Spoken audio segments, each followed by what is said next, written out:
Walt Disney died owning a mansion he almost never visited. The home cost him nothing to acquire, represented everything he'd built, and became a monument to a problem wealth creates but rarely solves: the more you own, the less you can actually live in. This isn't about real estate. It's about what happens when success becomes too large to inhabit. Most people believe wealth buys freedom. Disney's final residence tells a different story. It reveals a structural trap built into extreme achievement, one where proximity to your own creation becomes psychologically impossible, and the home you're supposed to enjoy becomes another asset you manage from a distance. What he lived in during his last years wasn't the grand estate. It was something far smaller, and the reasons why expose a pattern that repeats across generations of the ultra-successful. In 1949, Walt Disney purchased a home in the Holmby Hills neighborhood of Los Angeles. The property sat on a full acre, an exceptionally rare size for that area even then. The house itself was large but not ostentatious, roughly 8,000 square feet, designed in a French provincial style popular among Hollywood's elite. It had high ceilings, formal gardens, a pool, staff quarters. The kind of place that signals you've arrived without screaming it. For Disney, freshly emerging from the financial strain of the 1940s, it represented stability. His studio had nearly collapsed during World War II. Government contracts and a string of lower-budget films kept the operation alive, but barely. The Holmby Hills house was proof that the risk had been worth it. But Disney didn't settle into that house the way most people would. He treated it as a headquarters, not a home. The mansion became the place where he entertained studio executives, hosted strategic dinners, and maintained the public image of a man who controlled an empire. It was performative space. Meanwhile, his actual daily life, his mornings, his evenings, the quiet hours, happened elsewhere. He spent far more time at the studio in Burbank, often sleeping in a small apartment he'd built above the firehouse on Main Street, USA inside Disneyland after the park opened in 1955. That apartment was tiny. One bedroom, a small kitchen, barely 500 square feet. It had a lamp that stayed lit in the window whenever Disney was inside, a signal to staff that he was on property. He preferred it. This wasn't eccentricity. It was a response to a specific kind of psychological pressure. When your identity becomes fused with your output, proximity to the output feels more real than proximity to anything else. The mansion was a symbol. The apartment was where he could still feel like the person who built the symbol. If you're wondering whether you do the same, you're already asking the wrong question. The structure makes the choice for you. By the late 1950s, Disney's financial situation had shifted again. Disneyland was a massive success, but it was also a massive drain. The park required constant reinvestment, new attractions, infrastructure, staffing. The television show that promoted the park, Disneyland, was profitable, but its revenue went straight back into content production and park expansion. Disney wasn't liquid. He was asset-rich and cash-poor, a position that sounds secure until you need money for anything outside the system you've built. The Holmby Hills mansion became harder to justify. Property taxes were climbing. Maintenance costs for a house that size required year-round staff. The gardens alone needed full-time groundskeepers. Disney wasn't living there enough to make it worth the overhead. Here's what most people miss about that era of Disney's life: the mansion wasn't just expensive to maintain, it was expensive in ways that compounded invisibly. Los Angeles property taxes in the 1950s were assessed based on property value, and Holmby Hills was among the most expensive neighborhoods in the city.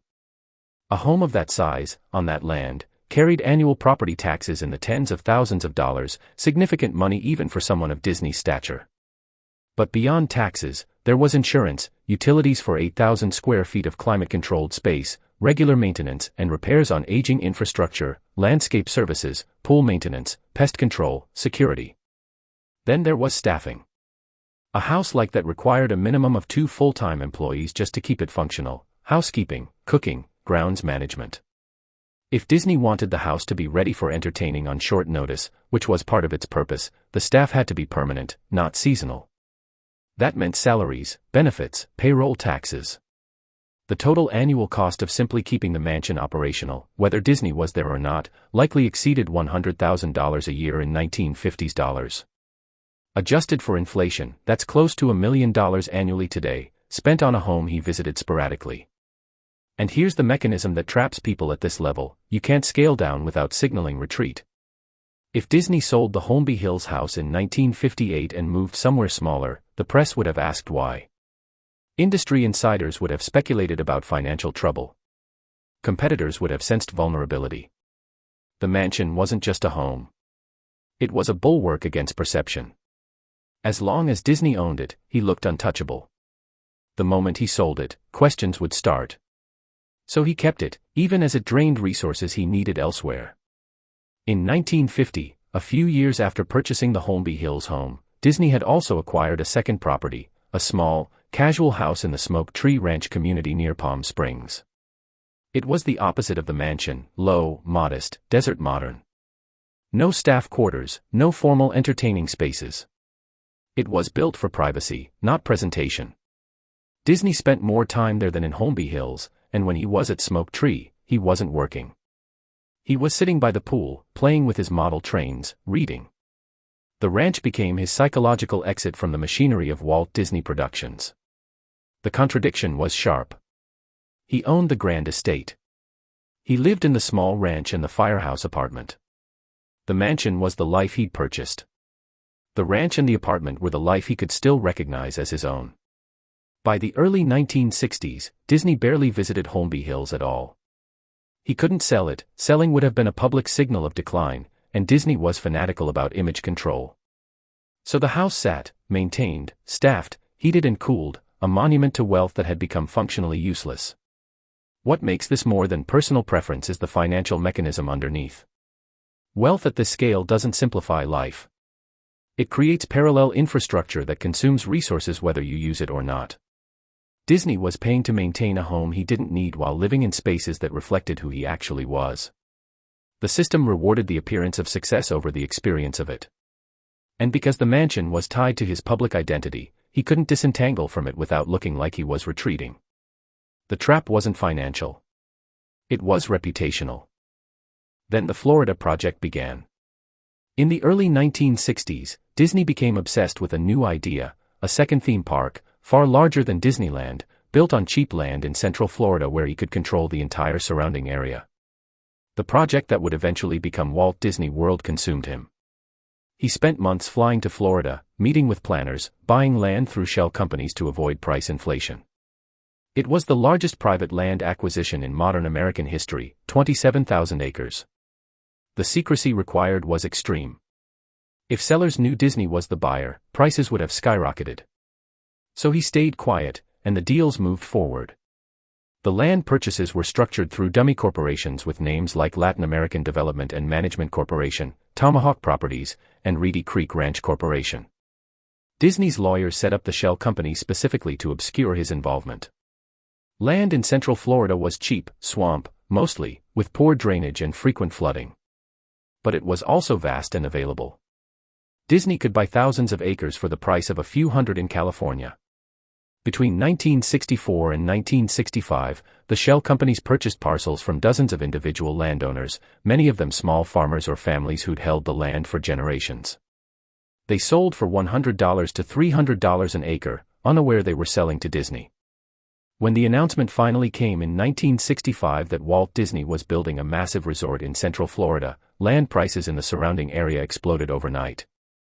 The parcels Disney had purchased for a few $100s an acre were suddenly worth thousands. It was a masterclass in information asymmetry: those who knew the plan profited, those who didn't sold early and lost generational wealth. But the Florida project required unprecedented capital. Disney had to leverage everything: future film revenue, television deals, park attendance projections. He borrowed heavily, using the studio's assets as collateral. This is where the structure becomes dangerous. He was no longer managing wealth. He was managing debt against projected growth, a model that works only if growth continues exactly as planned. Any deviation, any delay in the Florida project, any downturn in film revenue, would have cascading consequences. Disney wasn't free to slow down. He was operationally locked into acceleration. The borrowing was staggering. Disney took on tens of millions in debt at a time when the studio's annual revenue was in the low hundreds of millions. The loans were structured as long-term obligations with payments tied to anticipated revenue from the Florida park, which wouldn't open for years. The banks agreed because Disney's track record was impeccable. Disneyland had been a financial phenomenon. But the model assumed Disney would live to see the project through, that his creative vision would remain intact, and that the market for theme parks would continue expanding. All three assumptions were fragile. Disney was in his 60s, a heavy smoker, showing signs of declining health. His creative control was absolute, but also irreplaceable. No one else at the company thought the way he did. And the theme park industry was still unproven beyond Disneyland. If any piece failed, the debt structure collapsed. During this period, Disney's health declined. He was a heavy smoker, had been for decades. In 1966, he was diagnosed with lung cancer. The tumor was advanced. Surgery removed part of his lung, but the prognosis was poor. He continued working through treatment, still obsessed with Florida, still refining plans. He died in December 1966, less than a month after surgery, at age 65. He never saw Walt Disney World open. He never lived in the mansion in any meaningful sense. He spent his final months moving between hospitals, the studio, and brief visits to Smoke Tree Ranch. The Holmby Hills house remained his official residence on paper, but he was rarely there. After his death, his wife Lillian continued to live in Holmby Hills, but even she eventually moved. The house was too large, too formal, too tied to a version of Walt that had been more symbol than reality. She sold it in the 1990s. It changed hands several times, each sale for more money. The current owners renovated it extensively. The house still stands, now worth tens of millions. But the person it was built for barely lived in it. Here's the structural failure. Disney created an empire that required his constant presence to function, but the empire generated wealth that bought him physical space he couldn't emotionally occupy. The mansion was proof of success, but success had made him unavailable to enjoy the proof. The real living happened in spaces that had nothing to do with wealth, a firehouse apartment inside his own theme park, a desert ranch with no staff, places where he could still be the person who built things rather than the person who owned them. The system didn't account for that difference. This isn't unique to Disney. It's visible across the ultra-wealthy. Homes become showpieces, maintained whether inhabited or not. Living quarters shrink to hotel suites, private wings, or secondary properties that feel more human precisely because they're smaller. The grand estates are for legacy, not life. They're monuments to what was built, not where anyone actually wants to be. And because they carry social weight, because selling signals failure, they remain, consuming resources, representing success that stopped feeling like success years ago. The financial cost is measurable. The Holmby Hills property required year-round maintenance, property taxes, insurance, utilities, staff. Even if Disney visited once a month, the overhead was constant. Multiply that across every underused asset, the formal dining rooms, the guest wings, the gardens, and you see how wealth becomes a cost center rather than a tool. The mansion didn't free Disney to live how he wanted. It locked him into maintaining how others expected him to live. The psychological cost is harder to measure but more corrosive. Disney spent his final years living in contradiction, publicly represented by a mansion he didn't inhabit, privately seeking refuge in spaces that had no grandeur at all. That split creates cognitive dissonance. You begin to feel like a custodian of your own image rather than the author of your own life. The more successful you become, the more your actual preferences become subordinate to the infrastructure of success. You own the mansion. The mansion owns your public identity. And your public identity dictates what you're allowed to do without triggering questions. Let's examine what happened inside Disney's psychology during this period, because it explains why the mansion became unlivable. By the 1960s, Disney had spent nearly 4 decades building a public persona that was inseparable from optimism, control, and creative mastery. He was Uncle Walt, the man who made dreams real. That persona was valuable, it sold movies, attracted investors, reassured parents that Disneyland was safe. But it was also exhausting. Maintaining that image required constant performance. Every public appearance, every interview, every dinner party at the Holmby Hills mansion was a stage where Disney had to be the person people expected. He couldn't show doubt, couldn't admit fear, couldn't reveal that the Florida project terrified him because the financial risk was existential. The firehouse apartment and the Smoke Tree Ranch offered something the mansion couldn't, anonymity from his own myth. Inside those spaces, Disney didn't have to perform. He could sit in silence, tinker with his trains, think without the pressure of being Walt Disney. The mansion, by contrast, was a trap of expectation. Every room had been designed to host, to impress, to reflect success. Walking into it meant stepping back into the role. And by the mid-1960s, Disney was too tired to keep playing that role at home. This dynamic is common among people who build empires. The public-facing infrastructure of their lives, the offices, the estates, the yachts, becomes oppressive because it demands a version of themselves they can't sustain privately. The only escape is to carve out hidden spaces where the performance isn't required. But those spaces have to remain hidden, because if they become known, they stop working. The moment the press discovered Disney preferred a 500-square-foot apartment to his mansion, the narrative would shift. People would ask if he was okay, if the company was struggling, if the magic was fading. So the apartment stayed secret. The ranch stayed private. And the mansion stayed maintained, a monument to a life Disney had stopped living.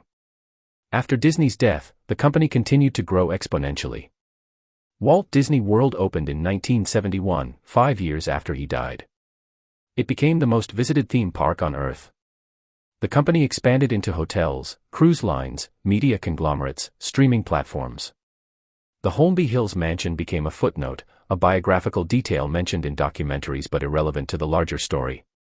The structure Disney built outlived him by decades and will outlive everyone who knew him. But the home he bought to represent that success. It was sold, renovated, and stripped of any connection to the men who paid for it.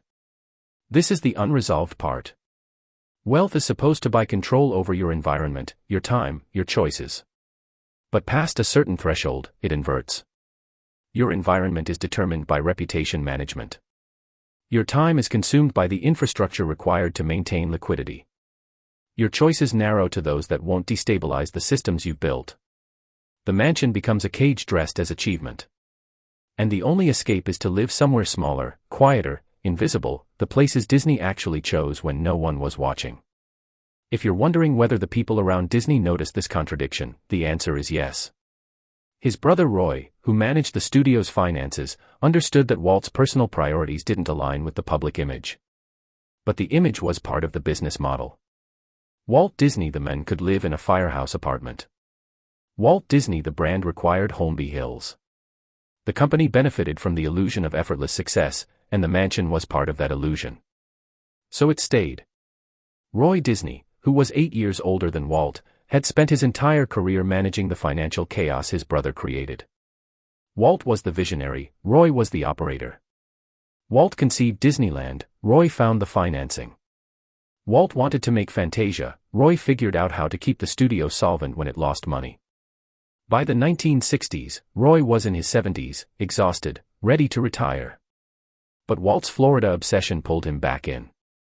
Roy knew the financial risk was enormous. He also knew that if Walt died before the project was complete, the entire burden would fall to him. And that's exactly what happened. Walt died in December 1966. Roy postponed his retirement, took over the Florida project, and spent the next 5 years executing his brother's vision. Walt Disney World opened in October 1971. Roy attended the opening ceremony, gave a speech dedicating the park to his brother, and died 2 months later. The cost of completing Walt's dream was Roy's life. That's the hidden tax on legacy. The people who inherit the vision also inherit the debt, the operational burden, and the psychological weight of living up to something they didn't create. Roy didn't want to build Walt Disney World. He wanted to retire. But the system demanded completion, and Roy was the only person who could deliver it. The mansion in Holmby Hills was just one small piece of that system, a symbol of success that required maintenance, attention, and resources, even when the person it symbolized was gone. Most people assume extreme wealth solves the problem of housing. You can live anywhere, build anything, staff it however you want. But what Disney's final years show is that wealth solves logistics, not meaning. The mansion was logistically perfect. It was also emotionally hollow. The places where Disney actually felt at home were the places that had nothing to do with wealth, the apartment above the firehouse, the desert ranch, the studio backlit. Those spaces reflected process, not product. They were about making, not owning. And making was the only identity Disney knew how to inhabit. The system doesn't teach this. The system teaches that wealth accumulation leads to freedom, and freedom looks like mansions, yachts, and estates. But freedom for whom? If the person who built the wealth can't live in the mansion without feeling like a guest in their own life, then the mansion isn't freedom. It's infrastructure. It's a set on a stage. And the person who paid for it spends their final years looking for a back door. This isn't a tragedy. It's a design flaw. Wealth is structured to grow, not to be lived in. It's built to compound, to expand, to justify itself through scale. The moment you try to extract meaning from it, try to live small, live quiet, live outside the performance, the system resists. Not because anyone stops you, but because stopping looks like failure. And failure is the one thing wealth is designed to prevent the appearance of, even when the reality is that success stopped feeling like success years ago. Consider the broader pattern this reveals. Disney is far from the only mogul who lived this contradiction. Howard Hughes spent his final years locked in hotel penthouses, surrounded by wealth he couldn't enjoy, isolated from the infrastructure he'd built. J. Paul Getty lived in a Tudor manor in England but was famously cheap in his personal life, installing a pay phone for guests because he didn't want them using his line. Both men were billionaires. Both lived in ways that suggested wealth had become a prison rather than a tool. The mansion, the estate, the grand residence, they become obligations, not sanctuaries. The difference between Disney and those other figures is that Disney still had spaces where he felt human. Hughes didn't. Getty didn't. They were consumed entirely by the machinery of wealth, unable to carve out any refuge that wasn't tainted by control or paranoia.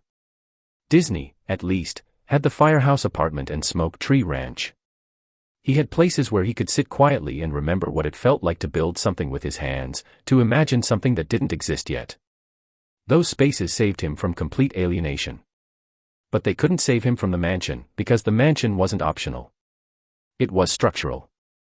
If you're still listening, you're recognizing something the surface story doesn't want you to see.